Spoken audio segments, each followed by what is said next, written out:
प्यारी साथ संगत जी, प्यार से कहिए धन निरंकार जी। हम सब मिलजुल करके लगभग 1.5 घंटे के अंतराल से इस निर्गुण निराकार पर ब्रह्म परमात्मा का यशोगान एक एक भाई बहन की रचना से श्रवण कर रहे थे। हम सब ने ये श्रवण किया कि ये जो परमपिता परमात्मा है इसको जाना जा सकता है, क्योंकि जो बोलने वाले थे वो सभी वही थे जो जान चुके थे। इसलिए वो अपना प्रैक्टिकल बात कह रहे थे, वो हल्फिया बयान दे रहे थे, वो स्टेटमेंट दे रहे थे अपनी। वो कल्पना में नहीं कह रहे थे कि शायद अभी हम लगे हुए हैं, क्या पता मिल जाए, तुम भी लगे रहो मिल जाएगा। अगर थोड़ा आप ध्यान दें उन लोगों उन महात्माओं की, सब जिन्होंने यहां खड़े होकर सबने अपने स्टेटमेंट दिया, उन्होंने अपने को कहा हम इतने सहम गवाह हैं, मैं गवाही देता हूं इस बात की, दावा किया उन्होंने। अभी महात्मा यहाँ की लोकल भाषा में भी चंबियाली में कह के गए। उन्होंने कहा कि जल में मीन प्यासी मोहे देखत आवे हासी, कि जल में जैसे मीन प्यासी है ऐसे ही हम प्यासे। उन्होंने किसी और की तरफ मुखातिब किया हो नहीं किया हो, लेकिन अपने लिए जरूर कहा कि मैं भी जल में ऐसे ही मीन की तरह प्यासा था, लेकिन जब इस निराकार ब्रह्म का पता चला, इस निर्गुण निराकार परम सत्ता का पता चला, तो मुझे सारी समझ आ गई। एक एक भाई बहन ने इसी और मुखातिब किया, कोई दूसरी बात नहीं की, ना कोई खंडन किया ना कटाक्ष किया। सब मुबारक है, सबके लिए कहा मुबारक है। हम भी इसी समाज का अंग है, इसी में जीते हैं, इसी में पल बढ़ रहे हैं। किसी को यह प्राप्ति 40 वर्षों में हुई, दास को 30 वर्ष की उम्र में हुई। हमारे पास भी बड़े सवाल थे, कम नहीं थे। सवालों का कारण केवल शास्त्रों का अध्ययन था कि शायद ऐसा क्या हो सकता है, परमात्मा देखा भी जा सकता है। ये बड़ी विचित्र बात है, ये बड़ा विचित्र लगता है सुनने में। क्या परमात्मा देखा जा सकता है? बड़ा विचित्र है। तो फिर एक सवाल जो युगों से चल रहा है, वो प्रत्येक शिष्य ने अपने गुरु के आगे किया। वो सवाल है को अहम, मैं कौन हूं? प्रत्येक शिष्य ने पढ़ ले, जितना मर्जी हम अध्ययन कर ले माइथोलॉजी का, धर्मशास्त्रों का। ये सवाल है मैं कौन हूं? हे गुरुदेव मैं कौन हूं? मैं किस लिए आया हूं? मेरा उद्देश्य क्या है? मेरा लक्ष्य क्या है? मुझे क्या प्राप्त करना चाहिए? क्योंकि सबसे पहले आप मुझे ये बताओ मैं हूं कौन? ये सवाल खड़ा है। जिसको ये बोध हो गया, जिसको पता लग गया, जिसने इस परब्रह्म परमात्मा को, जो पूरे ब्रह्मांड की रचना करता है, यूनिवर्स का जो निर्माता है, जिसको क्रिएटर कहा गया है, जिसको इस परम सत्ता का ज्ञान हो गया, इस ब्रह्म का ज्ञान हो गया, उसका ये सवाल हल हो गया। वो नहीं दोबारा पूछेगा मैं कौन हूं, क्योंकि उसको सतगुरु ने बता दिया बेटा आप इस परम सत्ता की अंश हो। सूक्ष्म अंश जीव अविनाशी चेतन अमल सहज सुख राशि। किस चेतन परम सत्ता की आप एक अंश हो, पता लग गया। अपने आप की पहचान हो गई। इसी पहचान के लिए ये महात्मा यहां से एक मैसेज दे रहे हैं। दास फिर इस बात को रिपीट कर रहा है कि इसी बात के लिए ये महात्मा क्या मैसेज दे रहे हैं? ये वही मैसेज दे रहे हैं जो इन्होंने पाया, जो इन्होंने पाया वो ये मैसेज दे रहे हैं। ये कल्पना या ऐसा नहीं बोल रहे हैं, ये ऐसा नहीं कोई काल्पनिक बात नहीं कर रहे हैं ये कि शायद मिल जाए, मुझे तो नहीं मिला, ऐसा नहीं बोल रहे। ये दावा कर रहे हैं यहां से मुझे मिला है। भाई मुझे मिला है तो कह रहा हूं ना।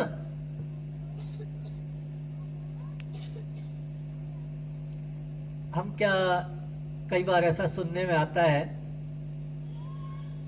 देखने में भी आता है, हम शायद किसी चीज का त्याग करना, कोई यात्राएं विशेष करना, या कुछ और क्रिया प्रतिक्रिया या वो कलाप करना, हमने अगर सब कुछ कर्तव्यों का निर्वहन ना करके हमने इससे विमुख हो गए, तो हम सोचते हैं शायद वही तप है, शायद वो तप है।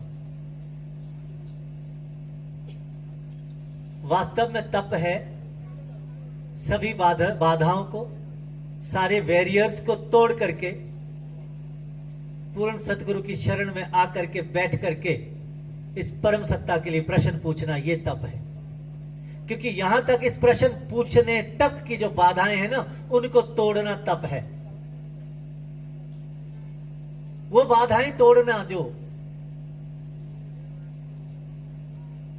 मैं भरद्वाज गोत्र सरस्वत ब्राह्मण हूं, बाधा है। मैं कैसे किसी से पूछूंगा? मैं सब जानता हूं, मुझे सब मालूम है। ये है बाधा, ये है तप। यहां तक पहुंचना तप है। देखो, ये दास का कोई भी अपना मनगढ़ंत कोई बात नहीं है। अभी महात्माओं ने रामचरितमानस का जिक्र किया, बालकांड का भी जिक्र हुआ, उत्तरकांड का भी जिक्र हुआ, स्कंद पुराण का भी जिक्र हुआ। स्कंद पुराण में 2 अध्याय हैं जो उमा और शंकर का संवाद है, महादेव और उमा, और उसमें पूरी विवेचना केवल गुरु की गई है। 2 अध्याय स्कंद पुराण में, और उसको बाद में गुरु सप्तक गीता के नाम से भी जाना गया। जो महात्मा यहां से गए उसमें लिखा है, दर्ज है। रामचरितमानस में जब भगवान श्री रामचंद्र जी, जरा बड़े ध्यान से श्रवण करना, जब भगवान श्री रामचंद्र जी गए, कहां गए? माता शबरी जी के आश्रम में। वास्तव में वो माता शबरी जी का आश्रम नहीं है, वो ऋषि मतंग का आश्रम है। क्योंकि वहां ऋषि मतंग की शिष्य जो है वो शबरी रहती है। ऋषि जब शरीर छोड़ के गए तो कहा, देखना इस समय अपनी संपूर्ण शक्तियों के सहित धरती पर विराजमान है, सगुण रूप में। ये निर्गुण ब्रह्म का जो तुझे ज्ञान है ना, सगुण रूप में इस समय धरती पर विराजमान है। देखना शबरी, चूक मत करना। और अगर तेरी भक्ति वास्तव में, तेरी लगन वास्तव में पक्की है तो यहीं आएंगे, जाना नहीं पड़ेगा कहीं, खुद आएंगे। कहते हैं अगर भगवान किसी के वश में होता है तो भगत के वाक्य दूसरा कोई वश में कर ही नहीं सकता। इतनी बड़ी सत्ता को कर सकता है कोई वश में? नहीं, केवल भगत है जिसके वश में हो जाता है। और ऐसे भगत इतिहास में हुए हैं कि जिन भक्तों के लिए भगवान ने नियम तोड़ दिए, अपने ही बनाए हुए नियम तोड़ दिए। दास उन कहानियों की तरफ नहीं जाएगा, बड़ा फिर बहुत समय चाहिए। दास कह रहे हैं, जब माता शबरी जी ने चरणों में नमन किया, अश्रुधारा बहने लगी, चरणामृत बन गया, और कहने लगी, महाराज मुझे तो भक्ति नहीं आती, आप कृपा करो, आप यहाँ आए हो, आप कृपा निधान हो, आप तो पालनहार हो, सृष्टि के रचयिता हो, आपने मुझ जैसी पर कृपा कर ली, मुझे तो कुछ आता ही नहीं है। वास्तव में ना मुझे भक्ति आती है, ना कुछ नहीं आता है, कुछ भी नहीं आता है मुझे। हम कोई अनुष्ठान करते हैं ना, अंतिम में पूर्ण आहुति होती है, उसमें मंत्रोच्चार होता है, क्षमा मांगी जाती है। वैसे भी अनुष्ठान के अंत में क्षमा याचना के लिए मंत्रोच्चारण किया जाता है। मंत्रहीनम क्रियाहीनम भक्तिहीनम जनार्दन यद पूजितम मया देवः परिपूर्णः तदस्तु में, यद अक्षर पद भ्रष्टम मंत्रहीनम च यद भवेत् तत्सर्वं क्षम्यन्ताम देव प्रसिद्ध परमेश्वर।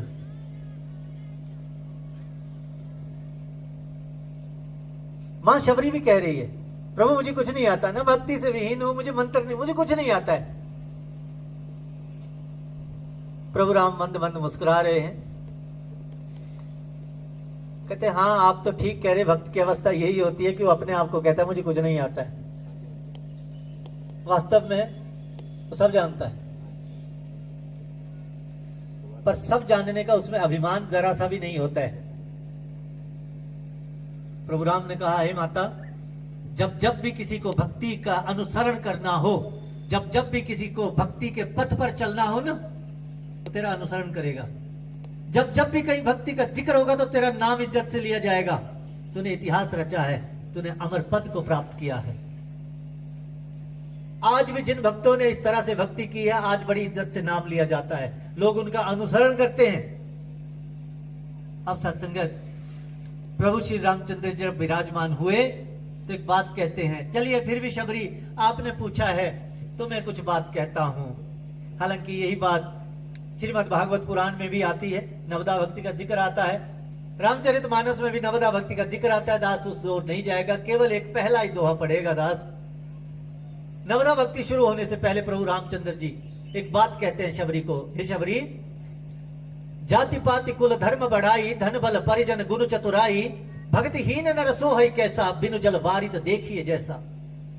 हे शबरी, जाति पाति का कोई बड़ा ऊंचा हो, कुल का बड़े ऊंचे कुल का हो, धर्म को मानने वाला हो, जगत में उसकी बढ़ाई हो, सारे सारे जगत के लोग उसकी वाहवाही करते हो, वाह क्या आदमी है, कमाल का व्यक्ति है।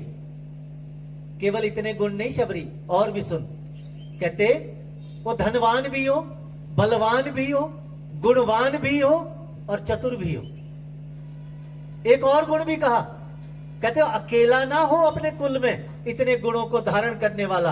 अरे जितने उसके परिजन हैं, रिश्ते नाते हैं, उन सब के भी गुण इतने ही हो।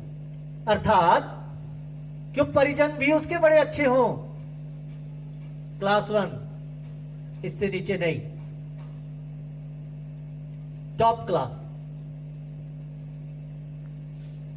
कहते शबरी इतने गुण हो नहीं सकते किसी के पास, फिर भी शबरी अगर इतने गुण किसी के पास मान ले हो भी जाए, लेकिन इतने गुणों के बावजूद अगर उसके जीवन में भक्ति नहीं है तो वो सारे गुण तो बेकार समझ। इस तरह से जैसे कि बिना जल का बादल, वो आया और चले गया, उसका कोई अर्थ नहीं है। ठीक इसी तरह से इतने गुणों के होने के बावजूद भी उस व्यक्ति के जीवन में अगर प्रभु की भक्ति नहीं है, उसका जीवन तो बेकार समझ, अकारत समझ। उसको उसका आना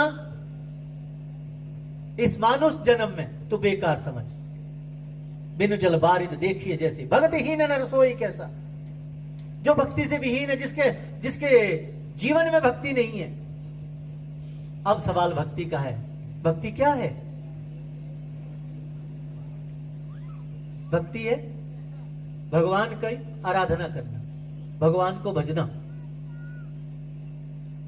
भजना मतलब याद में रहना, भगवान की याद में रहना, भगवान को अपने हृदय में बिठा के रखना। जिस प्रकार से महात्मा, एक मां कहती है मैं बेटे से बड़ा प्यार करती हूं, लेकिन आगे से पूछा बेटा कहाँ है? नहीं, बेटा तो है नहीं।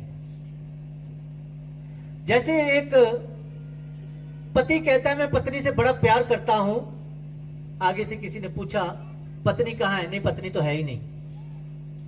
इसी प्रकार से अगर कोई कहे भक्त कि मैं भगवान से बड़ा प्यार करता हूं, महाराज भगवान कहाँ है? नहीं, अभी तो मिला ही नहीं। क्या ये संभव है? मां का बेटे के साथ प्यार है तो मां बेटे का होना जरूरी है। पति का पत्नी से प्यार है तो पति और पत्नी का होना जरूरी है। भक्त का और भगवान का प्यार है तो भक्त और भगवान का आमने सामने होना जरूरी है। भक्त को भगवान का पता होना जरूरी है, तब तो भक्ति शुरू होगी, तब तो भक्ति का आरंभ होगा। यही बात इन महात्माओं ने यहां पर, यही संदेश देने आए हैं, ये यही दे रहे हैं।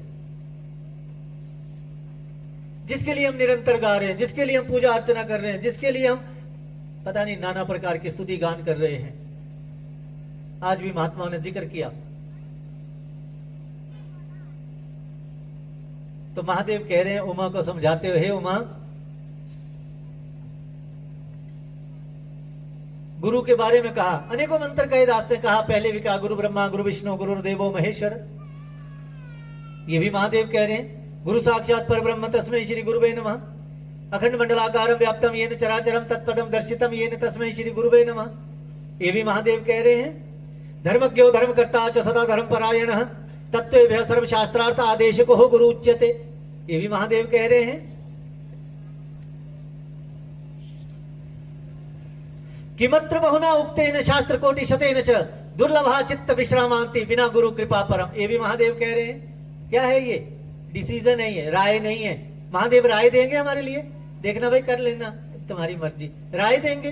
गुरु पीर पैगंबर क्या राय देते हैं? ओपिनियन देते हैं, डिसीजन देते हैं, फैसला देते हैं। भाई ये फैसला है किमत्र बहुना उक्तेन, बहुत अधिक कहने से क्या होने वाला जी? ऐसा वो कह रहे हैं। हे उमा, बहुत अधिक कहने से क्या होने वाला? किमत्र बहुना उक्तेन शास्त्र कोटि शतेन च, करोड़ों शास्त्रों के अध्ययन करने से भी कोई लाभ नहीं। कहते वो लाभ नहीं होगा जो मैं अगली लाइन में कहने जा रहा हूं। शास्त्र कोटि शतेन च दुर्लभा चित्त विश्रामांति, इस चित्त को, इस जीव को विश्राम देना, मुक्त अवस्था प्रदान करना बिना गुरु कृपा परम।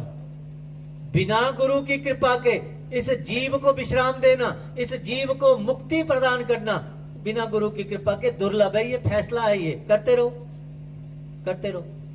मैं तो नहीं कह रहा हूं अपनी बात, मैं महादेव की बात कह रहा हूं। या तो महादेव झूठ कह रहे हैं या हम गलत कर रहे हैं। आदि गुरु शंकराचार्य जी कह रहे हैं दुर्लभात्रयम्, 3 चीजें दुर्लभ है संसार में। कौन कौन सी?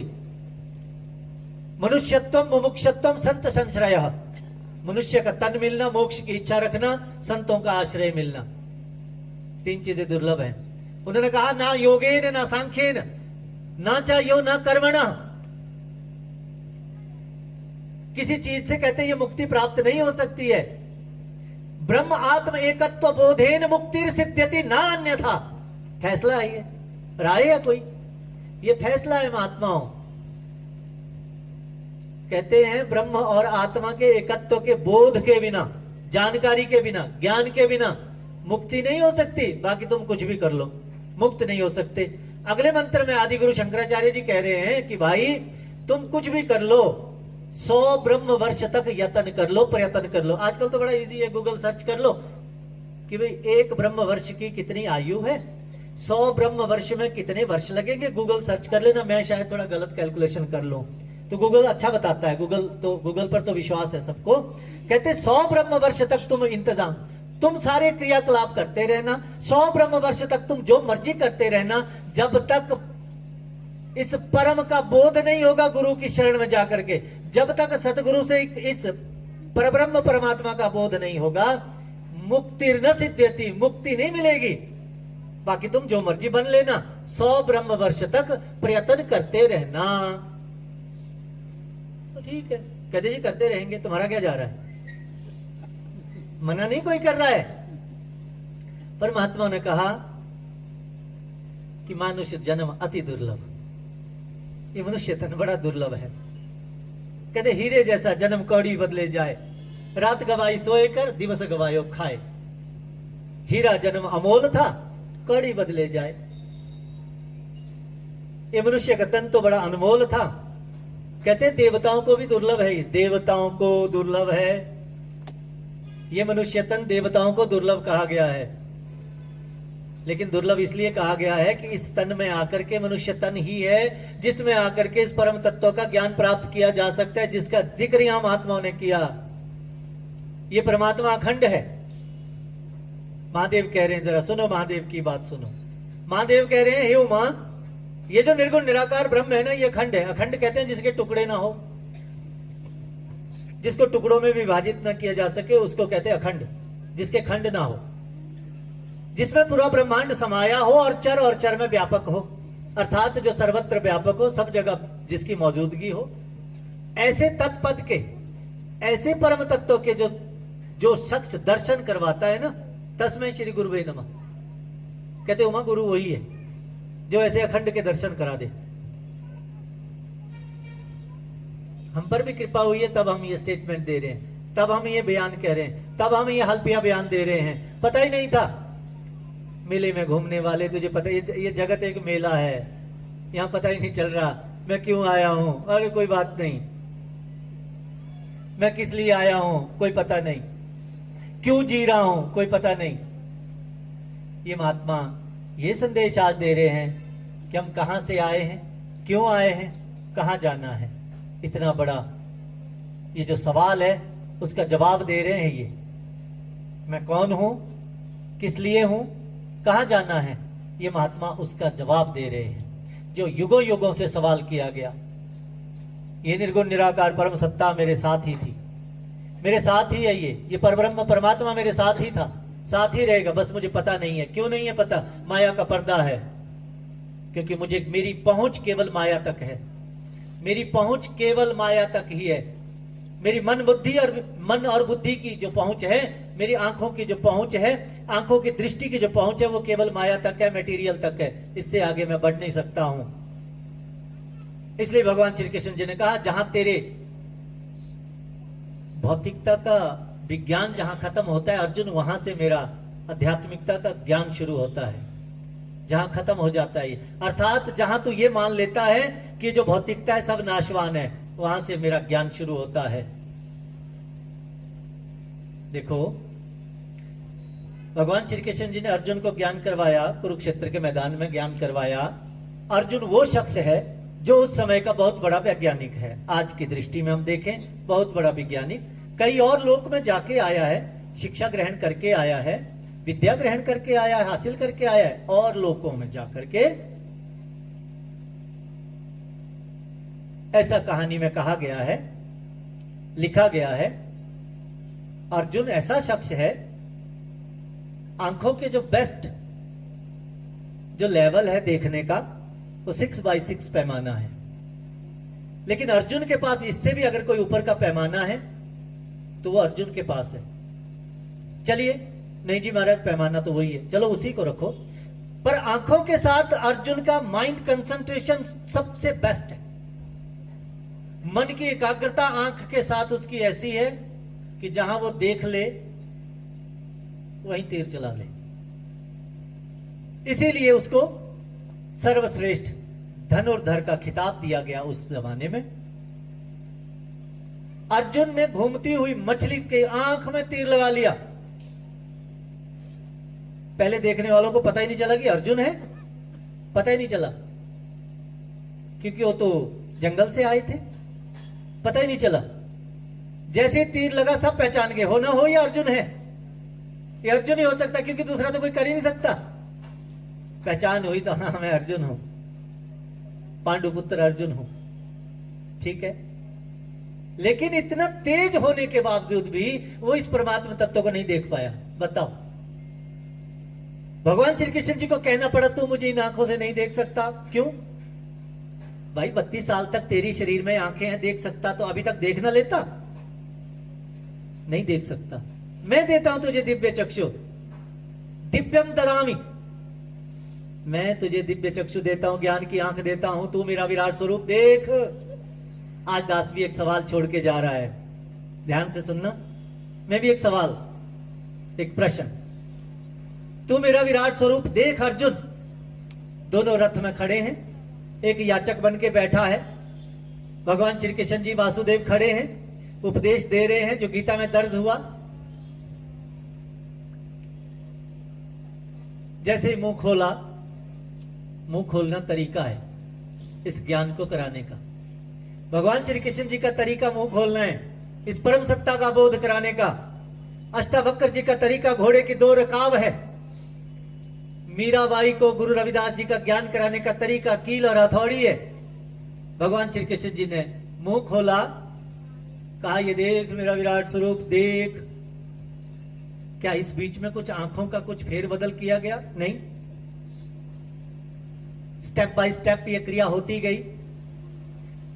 तू जो अभी तक नहीं देख रहा था अब देख, इसका मतलब कुछ दिखाया गया, क्योंकि देखने का विषय है। भगवान श्री कृष्ण जी कह रहे ये देख मेरा विराट स्वरूप। और जैसे ये विराट सत्ता नजर आई, अर्जुन ने हाथ जोड़ करके कहा नमः पुरस्तादत्थ पृष्ठतस्ते नमो अस्तु। हे प्रभु, अगर आप ये हो तो फिर आगे भी नमस्कार है, पीछे भी नमस्कार है, क्योंकि जितने आप आगे को हैं उतने ही आप पीछे को हैं।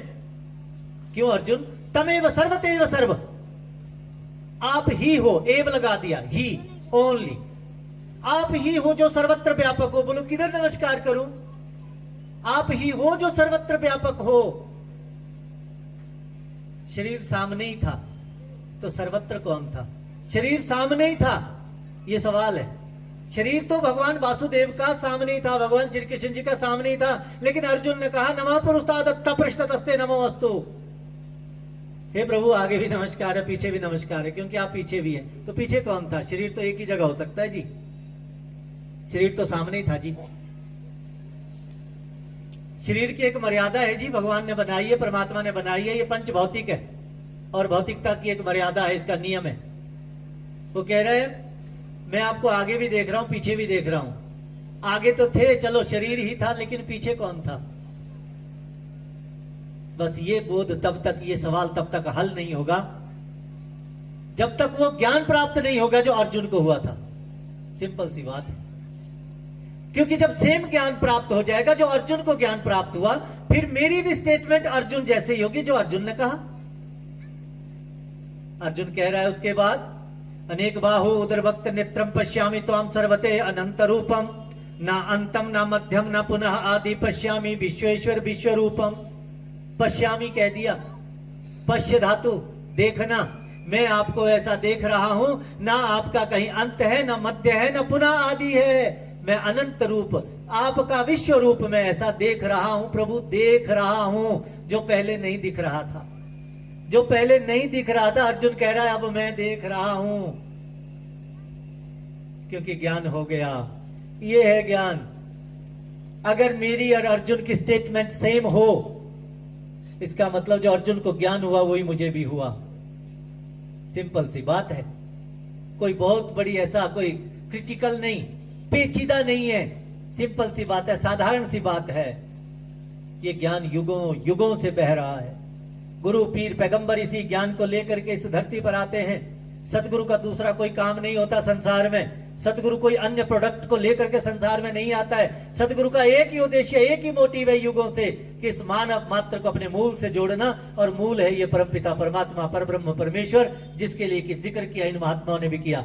रामचरितमानस बालकांड में महादेव स्वयं कर रहे उस बात का जिक्र। हे उमा, तू कहती है मैं किसकी वंदना करता हूं?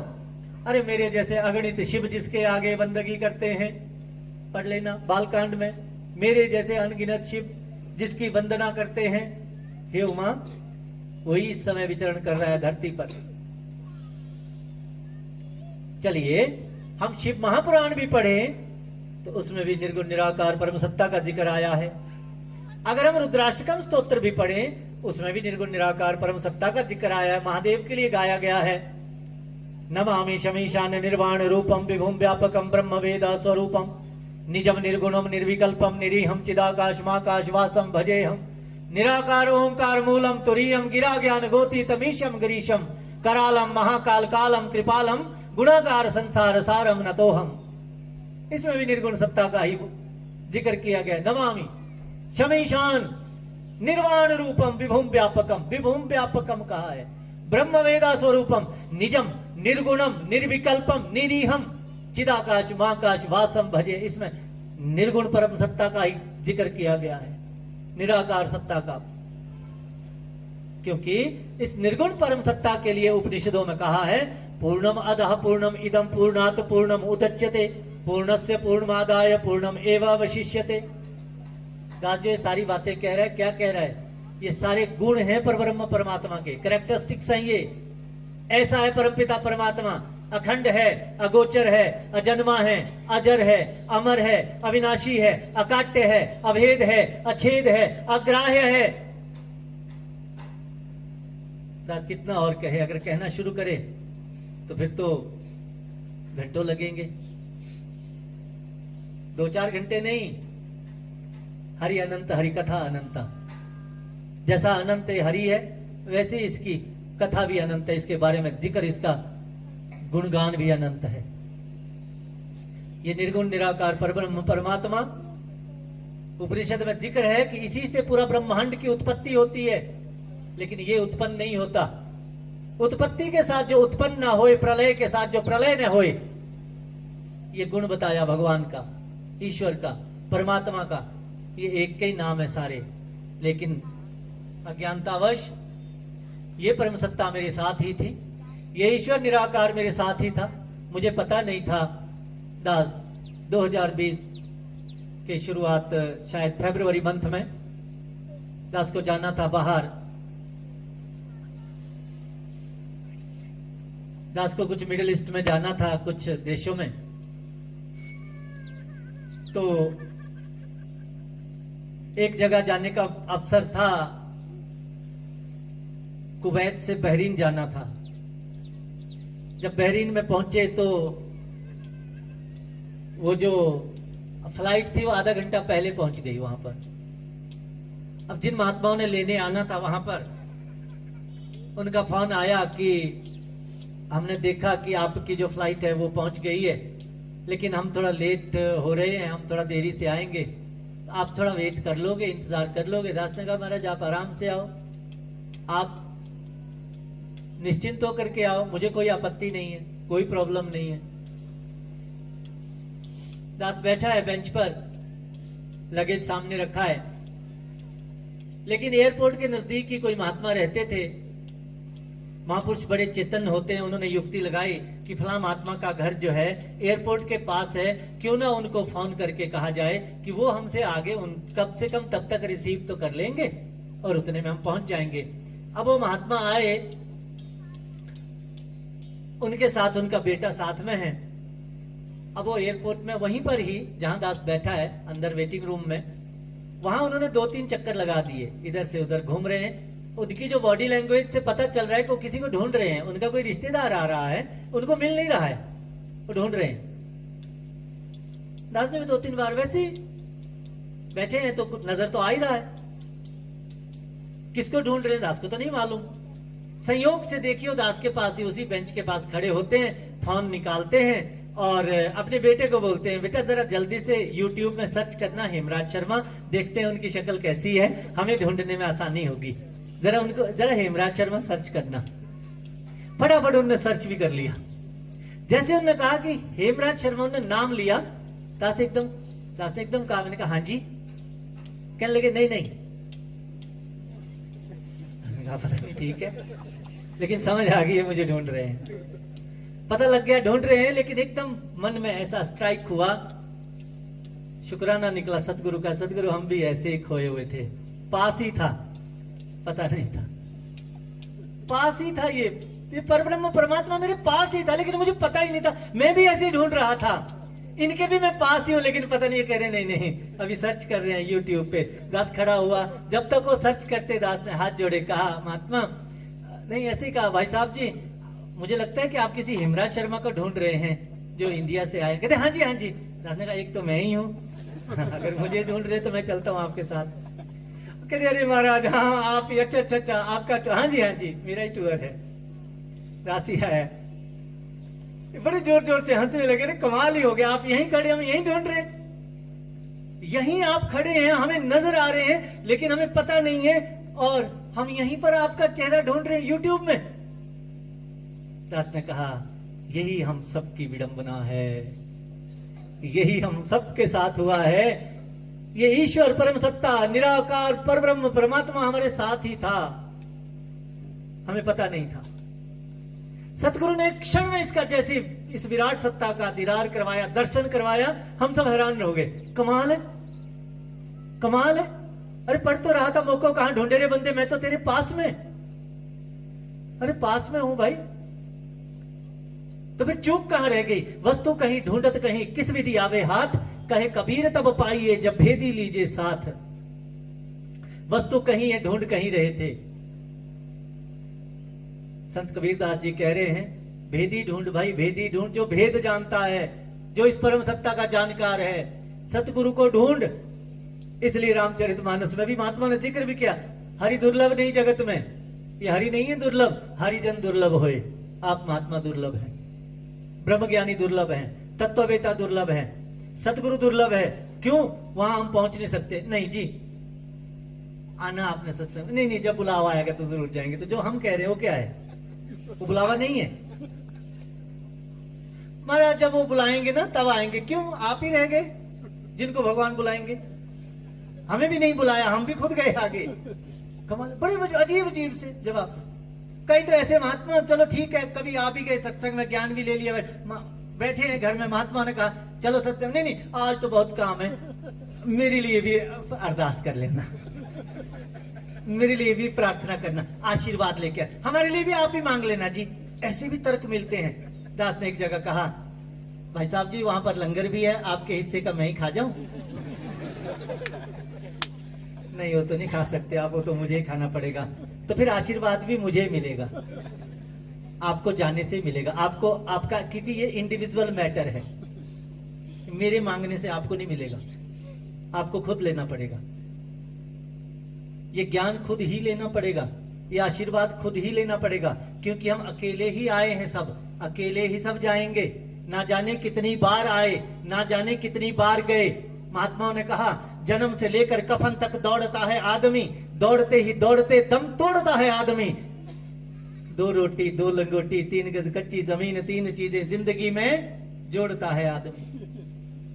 दौड़ रहे, दौड़ लगी हुई थी। औरों की नहीं कह रहा दास, अपनी कह रहा है। मैं दौड़ ही रहा था, पता ही नहीं था किस लिए आए थे, पता ही नहीं था। जब सतगुरु की शरण में आए, ऐसे महात्माओं का संग मिला, उन्होंने कहा चलो भाई। अवदास अंतिम एक बात कह के, क्योंकि समय की एक अपनी मर्यादा है, समय हो चुका है, बस अंतिम बात कह के आपसे दास इजाजत चाहेगा। और लास्ट में जरूर दास क्षमा प्रार्थी भी होएगा। हो सकता है कोई बात आपके अनुकूल ना हो। जैसे हम सभी हम यहां सत्संग में आए हैं, सत्संग का अभिप्राय है सत्य को जान करके इसकी विवेचना करना, इसकी चर्चा करना। सत्य क्या है? परमपिता परमात्मा, अटल सत्य। अर्थात ये भौतिकता को सत्य में नहीं गिना गया है, क्योंकि इसमें परिवर्तन है, बेसिक लॉ है, चेंज। परमात्मा में कभी परिवर्तन नहीं होता, इसलिए इसको सत्य कहा है। जैसे हम सब यहां से सत्संग के उपरांत, जैसे सत्संग का समापन होगा, हम सब अपने अपने घरों को जाएंगे, सब जाएंगे। हम सब, आप सब नहीं, हम सब। अर्थात जहां जहां हमारा रिहाइश है, दास को तो भी कुछ दिन टूर और करना है। अब आपसे दास एक और थोड़ा सा सवाल करे, जब घर जाएंगे अपने अपने, तो घर का पता तो नहीं पूछेंगे किसी से कि भाई साहब जरा बताना, मैं भूल गया हूं या भूल गई हूं, मैं घर से चली थी, अब घर का पता नहीं कहां, जैसे मेरा घर, आप एड्रेस बताओ जरा। कोई पूछेगा क्या? नहीं, आप सभी का जवाब मुझे लग गया पता।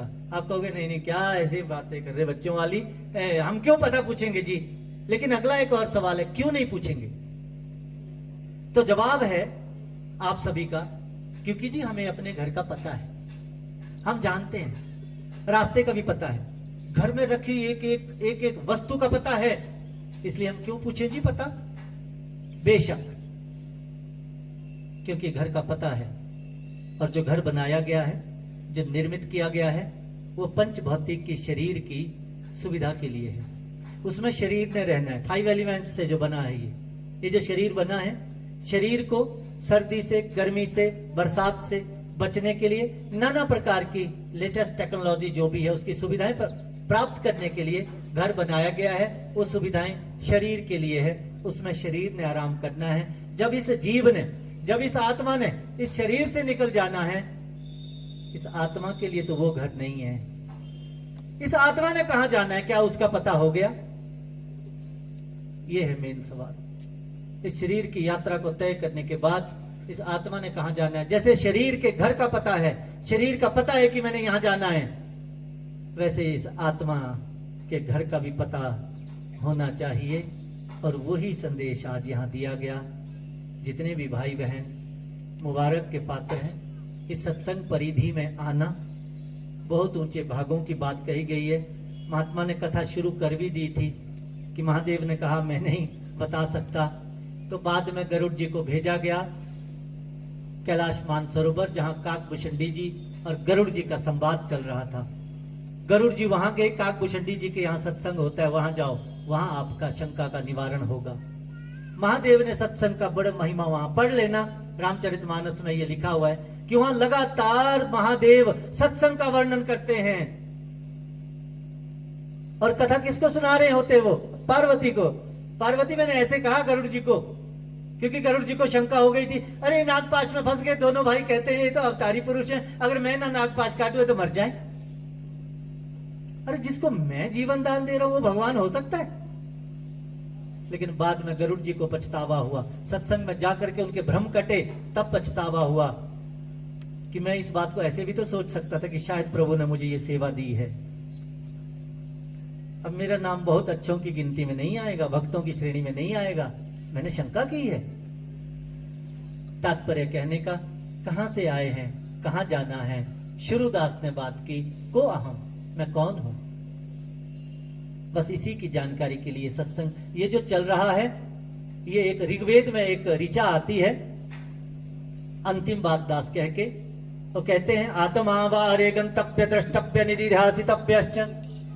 अर्थात हे आत्मा जा ऐसे, आत्मा संबोधन किया इंसान को, हे इंसान जा ऐसे तत्ववेता के पास, गंतव्य गत धातु गच्छ धातु जाना, द्रष्टव्य देख, इस परम तत्व को देख, देखने के बाद ध्यान लगा, मनन कर, चिंतन कर और चर्चा कर, औरों के विद्वता।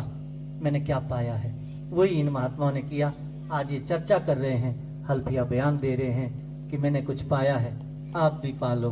मीराबाई जी घुघरू बांध के नाची, उन्होंने गाया, जन जन को बताया, अरे तुम भी पालो, तुम भी जान लो, मनुष्य जन्म सार्थक हो जाएगा। यही याचना, यही प्रार्थना। इस ज्ञान को प्राप्ति के उपरांत हमारे जहां हम जिस परिवार में रहते हैं, ये केवल ऐसा नहीं है कि सब कुछ छोड़ छाड़ जाओ।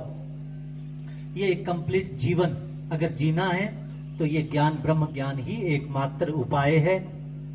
हमारे कुल में, हमारे परिवार में दया के, करुणा के, प्रेम के, प्रीत के, मिलवर्तन के, सहनशीलता के गुण आएंगे।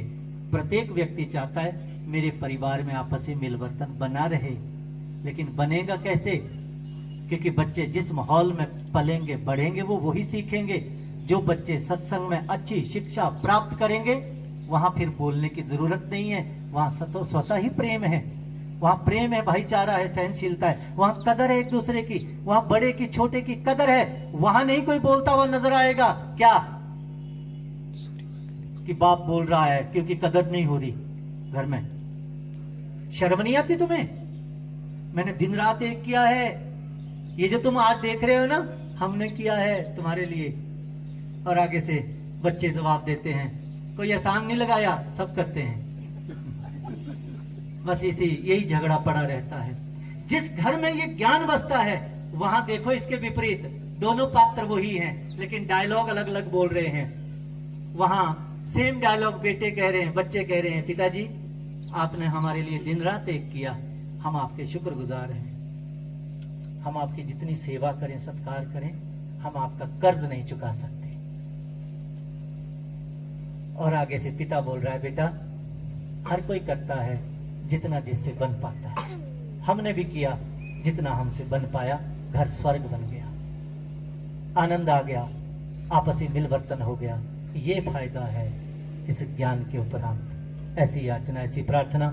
हे सतगुरु माता सुदीक्षा जी महाराज, आप जी कृपा करो, जिनकी प्राप्ति हो गई है जिनको, वो संभाल पाएं, जिनको प्राप्त नहीं हुआ है वो समय रहते प्राप्त कर सकें। आदरणीय महात्मा, यहाँ के जो मुखी महात्मा है, बहुत बहुत दास धन्यवादी।